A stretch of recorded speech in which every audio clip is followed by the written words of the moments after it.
All right, guys, we're going to start off with just the basic shapes.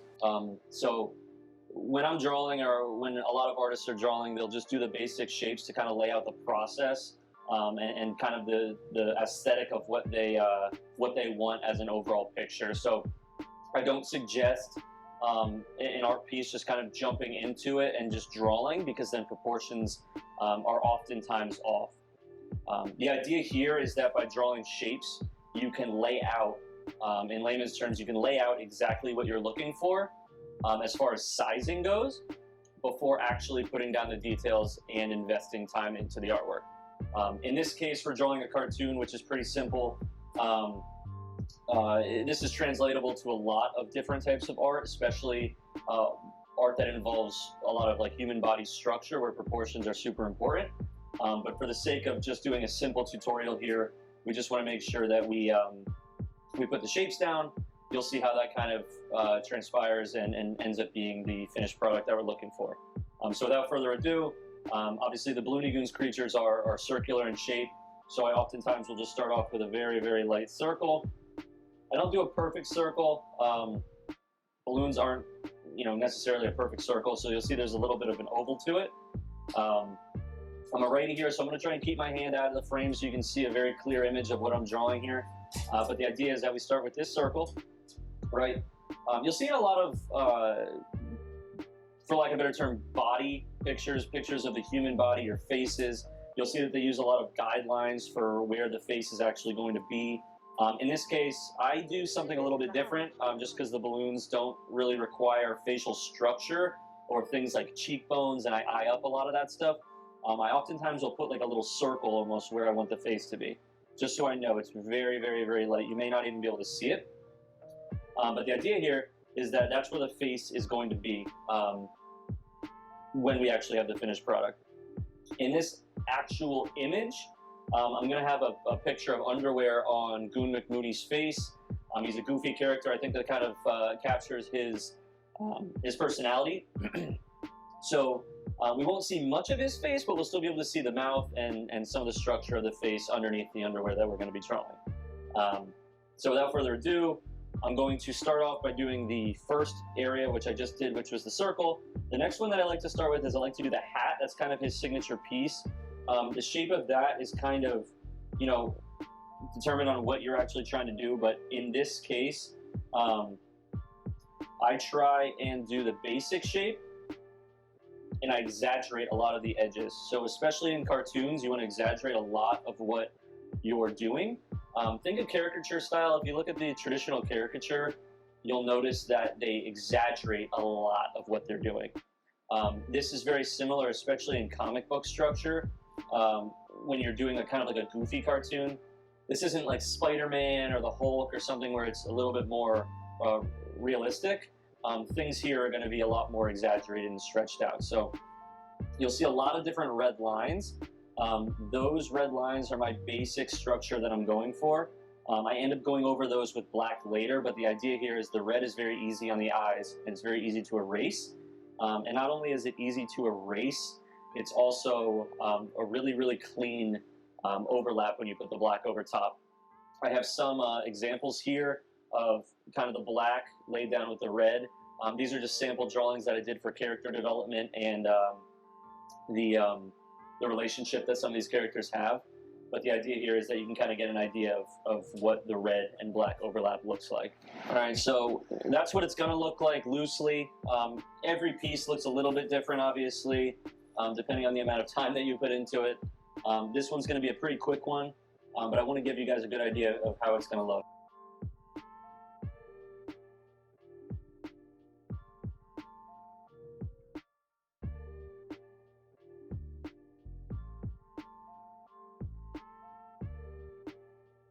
So you'll see the basic shape here, right? That's the front of the hat. We don't have a brim on here yet, right? So the brim itself is going to be also a little bit exaggerated. I'll draw the top part of the brim, right? So the top part of the brim will come first, and that's going to be big because it's coming at us.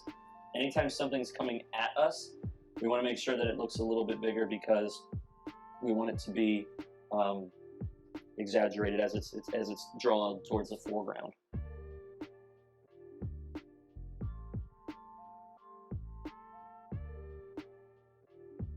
All right, so we have the basic structure for the hat here. Again, the first go over with the red is never particularly perfect. In this case, I'm probably going to lower this area down a little bit, so I'll make that line thicker just to remind myself. There's a little bit of shading here that means that I was uncertain, kind of. This is my process. You don't have to do this, but if I'm uncertain about a line, I'll make it a little bit thicker, and then when I go over with the black, I'll make sure that I have a concrete line that looks clean. But in the traditional Goon drawing, we have that. We have the O's that kind of stick out. And then I usually try and move on to the actual shape of the balloon at this point, right? In this case, I'm going to do a very, very, very light outline of the underwear that I want to put on his head. In this case, I'm going to do just a pair of tighty whities.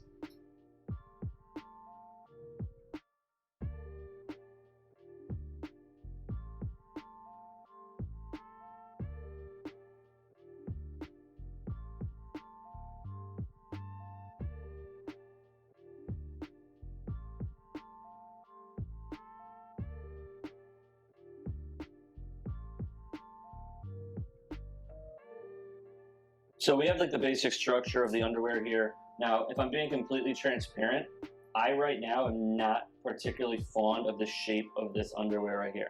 But again, to emphasize where the black pencil or the black pen comes into play, as long as you have the basic structure that you're looking for, you're good to go. So I'm gonna move down to the bottom of the structure here. I'm actually gonna shorten and make it less of an oval shape than I originally had. And I'm just gonna slowly drag around until I have the shape that I'm really looking for. I personally like to feather it a little bit so that we can see an overall structure, and then come down and do a lot of the pinpointing and the changing of the details a little bit later. But that's, again, that's your prerogative. That's whatever you want to do. As we get to this area, we're at the place where the mouth would be. If you're familiar with the brand, and if you're familiar with Goon, who's the main character, he has just a big smile that we'll just throw right here. You want to just make sure that those are relatively even. If you're, for whatever reason, going back and forth, or you have lateral movement within the character, so for instance, if you're seeing it from like a 30 degrees tilted, or if he's turning his head a little bit, you'll want to make sure that you make one side of everything that you're drawing a little bit bigger, the part that's closer to you. That's called perspective. So if this was turned a little bit more, if I had his head turned, these tiers, this side of the underwear would be much bigger than, say, this left side. We can save that for another tutorial, maybe volume 2. But the idea here is that you just kind of get an idea of, imagine you're looking at somebody in real life. If you're looking at them from one side, obviously it's not going to be an identical, symmetrical image of the actual, person as you're looking at them, because as we move, this ear now looks bigger than this ear. If I move this way, this ear now looks bigger than this ear, so on and so forth. You got to take that into consideration while drawing this stuff. Okay, I'm going to sharpen this real quick. I'm using Prismacolors here. It doesn't really make a difference what you use, but it's they're like a reliable pencil that I think may help in the process of just kind of layering the colors. They're long lasting, so that's also to be taken into consideration. That was not an ad, by the way. That was just me telling you what I like. So anyways, we're gonna I drew the bottom of this here. I think that I want to add a tail, their little knot thing. In this case, I'm gonna do a really simple one, just the traditional one that we were using during vectorization, which is basically taking these drawings to a digital format. We found that while doing that, if you plan on ever making and vectorizing and digitizing your actual comic book or whatever you're working on, I suggest that you try and keep it relatively simple for the first few, primarily because the frames for the comic can get very, very busy very, very quickly. So that's my 2 cents. Again, you can choose to do whichever you'd like there. So we have the basic knot here, right? And again, You'll see the edge of the knot I have, it almost looks like it's coming off of it.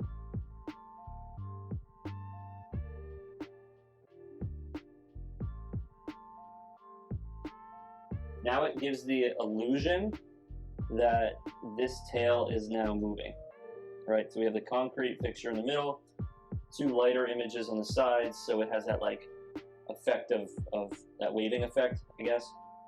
And then we have the ones in the middle that's super concrete, which is obviously the main one.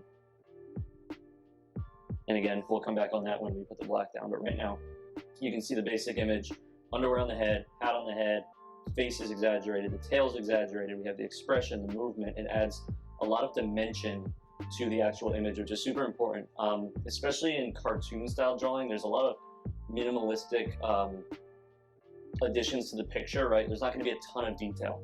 If anything, you're going to get maybe shading, and that's if you're not just using gradients and stuff when you do the actual digitizing.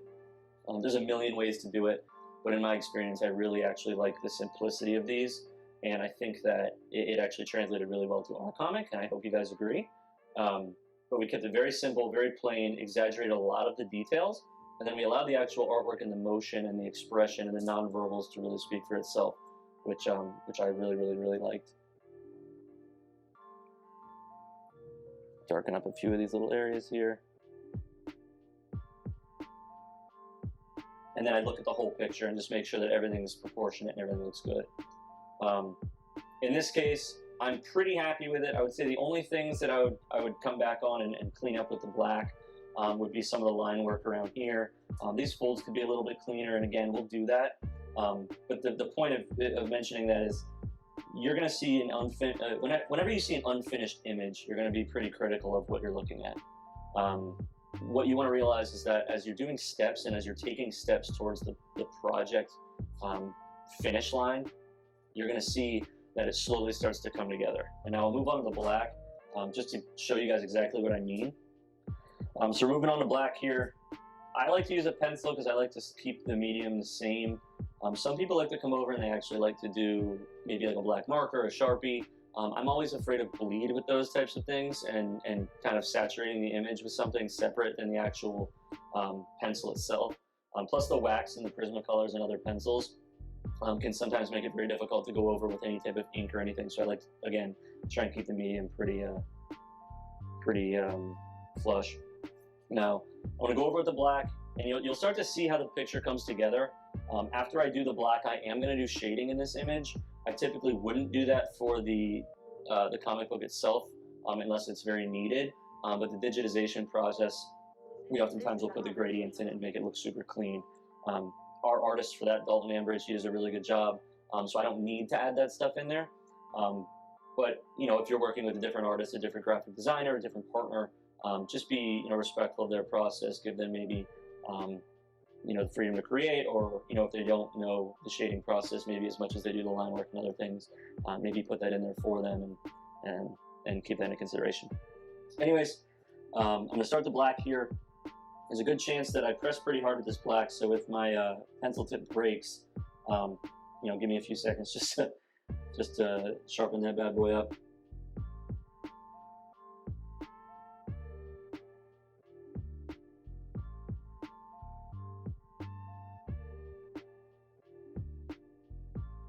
Those little details is what kind of keeps the eyes looking, and then the finished product is like, wow, all of those little lines and all those little details ended up making one drawing. This is a process that I do for most of the frames, if not all of the frames in the comic. The better you are, obviously, the faster it is. I could do this without instruction. I would say I could probably knock out a page of this or a frame of this within 30 minutes if I'm taking my time. I try and add as much detail to these as possible, again, without over filling the frames and making it easy on the eyes.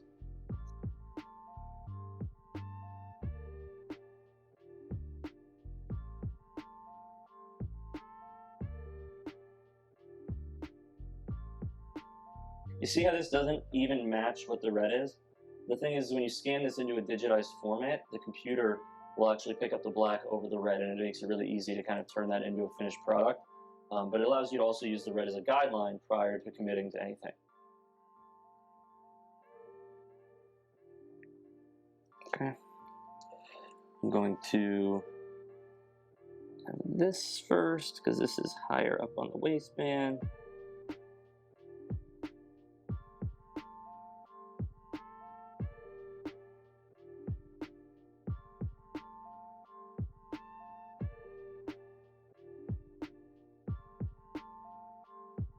Move on to some of the facial expressions. Again, we're almost done here. So this is what a finished product will look like. I like to add the facial details. I don't go over it a ton because, again, they're not technically concrete structure. It's more of just like a little detail. With facial stuff, I notice that less is more, unless, you know, it's a really detailed face shot.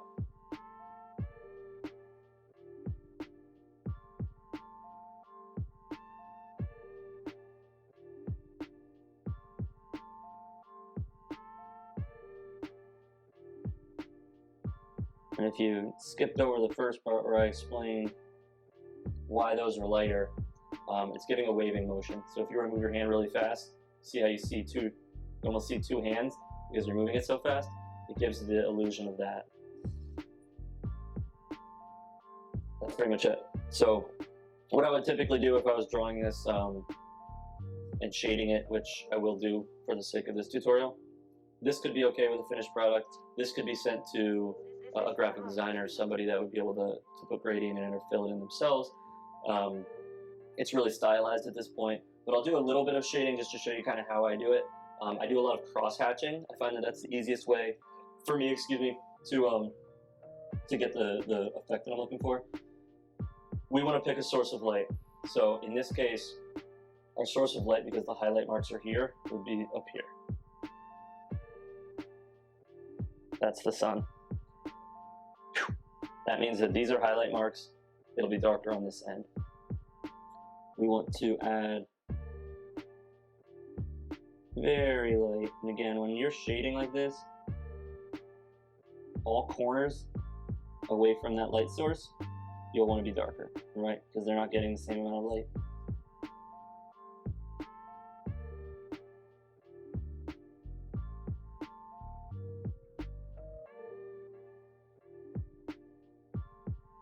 So that's the hat. I'll do a little bit of the mouth here. The way that the mouth works, obviously, is as it becomes more internal, it'll be darker. So we take the darkness here, and we lightly graze it outwards to add the depth that we're looking for. I'll do a little bit of the balloon just so we can see kind of the structure and how it would contrast with the white underwear up here. That white underwear would get its own type of shadow. But since this is round, right, you got to take into consideration these types of angles, right? So I'll always start with round stuff. I'll start with one side. I'll do a very light color.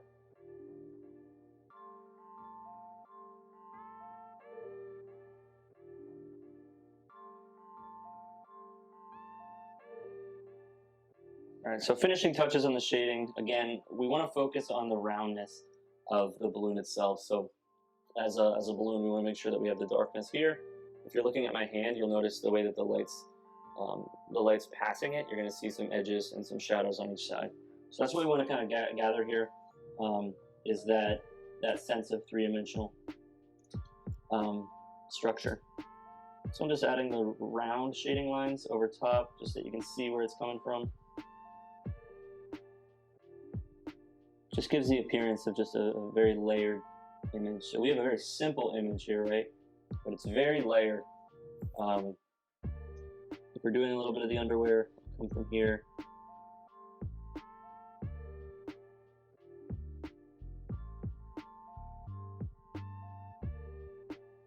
All right. That's pretty much it. We're gonna leave most of the tongue here is gonna stay white. I don't really want to mess up that contrast.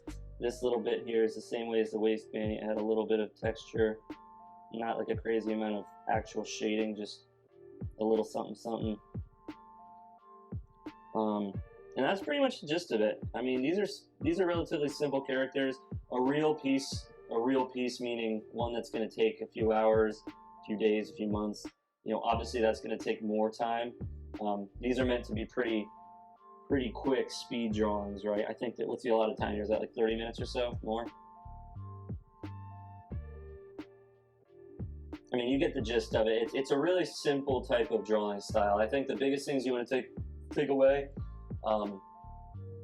is the shapes first. 2 would be stylization,